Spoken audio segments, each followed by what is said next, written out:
So I am about to go see the new Resident Evil film, Welcome to Raccoon City. I am not very excited for it. What I've seen has not really made me too hopeful. I just looked on Rotten Tomatoes. It looks like it has a 33%, which to compare to the Paul W.S. Anderson movie, the first one, that had a 35. So that's really not filling me with confidence that it's apparently worse than one of the Paul W.S. Anderson movies. But what are you gonna do? The audience score is much higher. It's like a 60-something. I did, before I saw the movie, I have a list of predictions that I have that I would like to go over before I see the movie, and then we're gonna switch over to after I've seen it. So the first up on my list, I have Resident Evil 1 will be 10 minutes or less. They are going to skim over Resident Evil 1. They really just want to get to Resident Evil 2. They're going to lampshade quite a few things. The two examples that I've given are like Wesker's sunglasses and Jill's beret.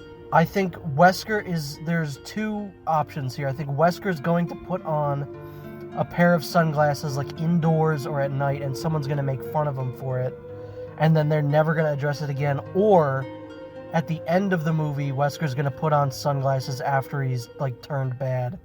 I think those are the two things. The next one I'm fairly confident of. I feel like this one's going to happen. I wrote Jill dies for no reason. They barely showed her in any of the promotional material. She's like not in any of the trailers. What she's in like the Resident Evil 1 part. So I'm fairly confident of that. I think they're gonna kill Jill. The next one I have is no Mr. X or Nemesis. We're not gonna see them. They're not gonna mention them. So I have a feeling we're not gonna be seeing those two creatures. Ada will be a post-credits scene. Speaking of characters that they have not shown in the promotional materials, Ada is apparently in the movie. They apparently cast an actress, but we've not seen her in any of the promotional stuff. No trailers, they haven't released an image of her. So I'm pretty sure that means Ada will be a post-credits scene or will play such an insignificant role in the movie. For the future of the movies, they are not going to set up anything other than Resident Evil 4. They really want to skip around in these movies. This movie seems like they only wanted to get to Resident Evil 2, so they're skipping 1. They're going to completely skip 3 and Code Veronica, and they're only going to set up 4. There's not going to be a great amount of like monsters.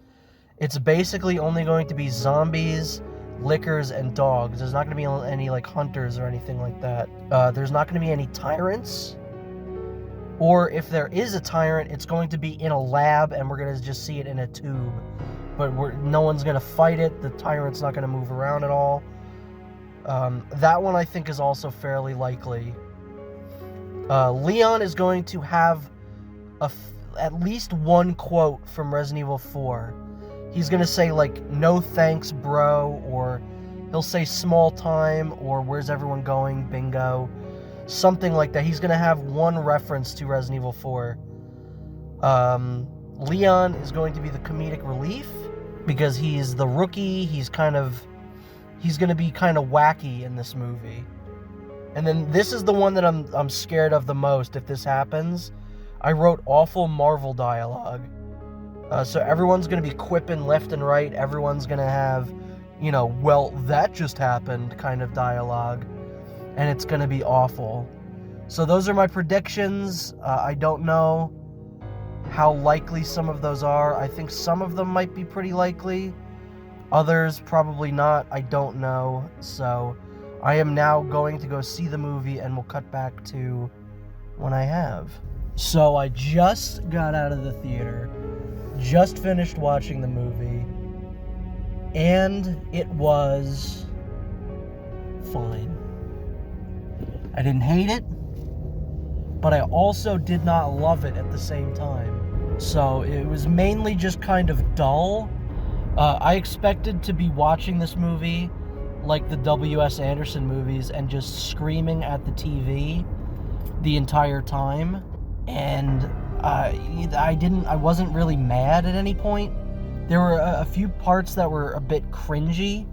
Actually, let me first start with the list that I have. So Resident Evil 1, 10 minutes or less. I was actually quite shocked that they were able to kind of balance Resident Evil 1 and 2 at kind of the same time. They were basically taking place at the same time. I figured what they were going to do was they were going to have the Resident Evil 1 stuff happen first, and then the Resident Evil 2 stuff was going to happen. Not that they were both literally happening at the same time. They didn't lampshade the stuff that I thought they were going to do, but they did do the other thing. I said that they were either going to make fun of Wesker wearing sunglasses, or it was going to be after he turns evil. And by the way, spoilers. Even though it's basically the plot of Resident Evil 1 and 2, so there's not really much to be spoiled on. But just in case anyone is, doesn't want spoilers to happen, Wesker does get his sunglasses after he betrays everybody. Jill dies for no reason. That did not happen. And Jill overall was the character that I was most worried about in this movie, because the trailer made her seem like whoa, she's so wacky and wild. She's not like the other girls.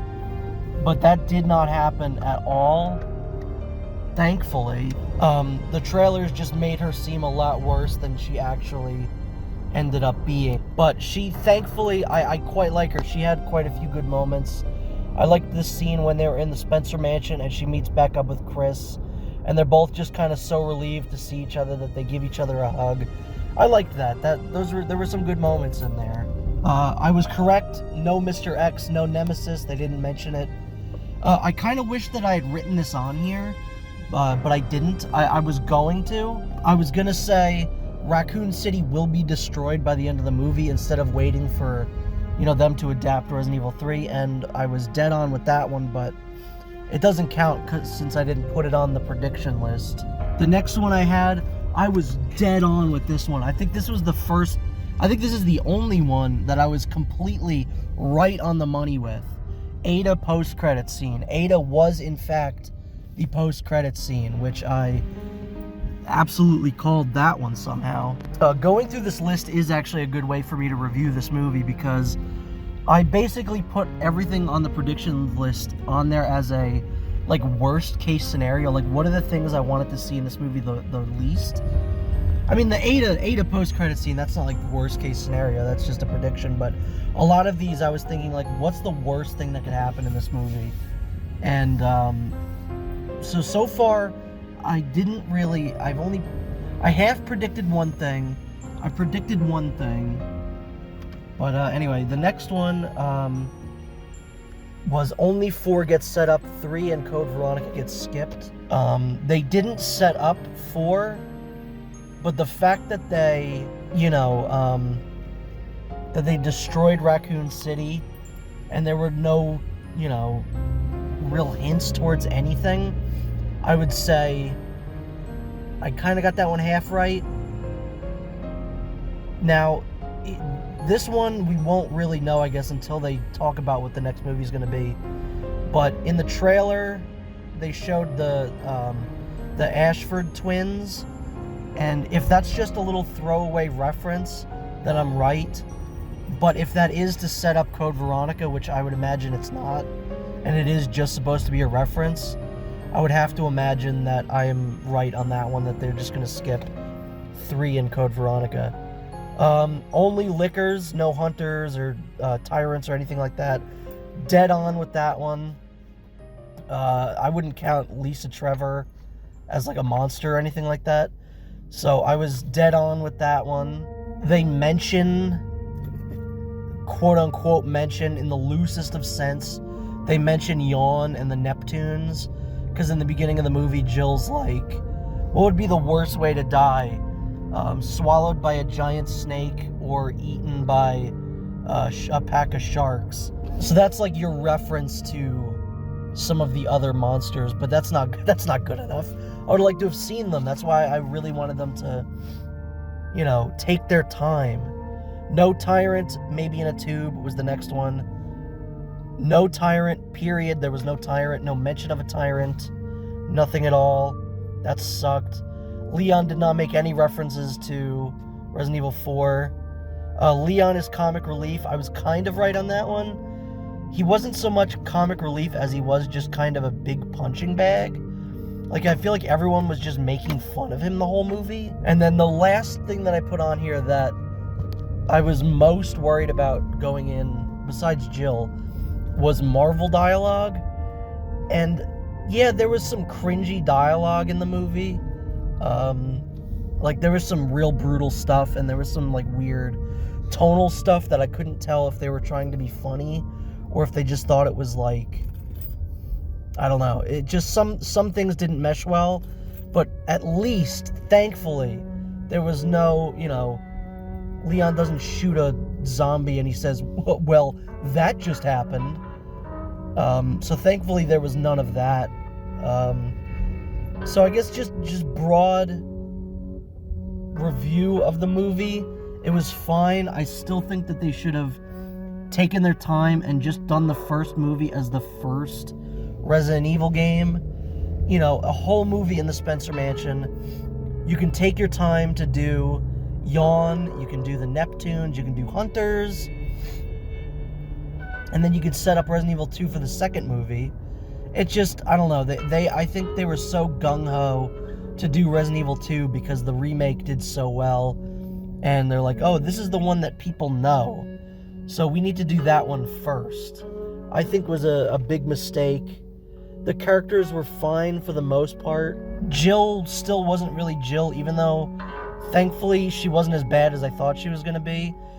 I still wouldn't say that's Jill. None of the characters felt quite right. I think Wesker was probably the worst part of the movie. He wasn't connected to Umbrella at all. He's connected to Ada, which is weird.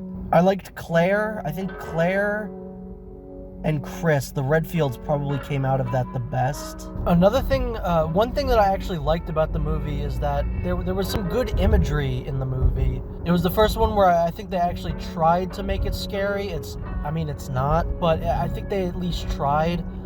In the very beginning of the movie, there was some pretty good spooky stuff, like the Lisa Trevor stuff in the orphanage was creepy, and when the truck driver hits the female zombie, and then the female zombie just kind of wanders off into the woods, and then she's just standing there and you can see her between the trees, is genuinely creepy. I really liked that stuff. But then they just kind of stopped, like literally right there.